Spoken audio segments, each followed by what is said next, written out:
సనీస్ కిచెన్లో చికెన్ పచ్చడి పార్ట్ 1 చూసాం కదా, ఇది పార్ట్ 2 అండి. మనం ముందుగా మ్యారినేట్ చేసుకున్న చికెన్ ఈ విధంగా ఆయిల్లో వేసుకొని డీప్ ఫ్రై చేసుకోవాలండి.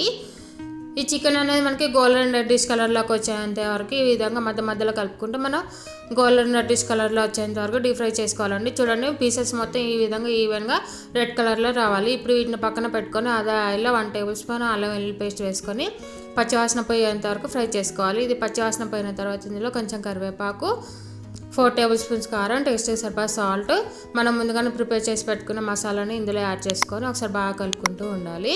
ఇది బాగా కలుపుకున్న తర్వాత ఇందులో మనం ముందుగానే డీప్ ఫ్రై చేసి పెట్టుకున్న చికెన్ ఇందులో వేసేసుకొని ఉప్పు కారం మసాలా మొత్తం పట్టే విధంగా బాగా కలుపుకోవాలి.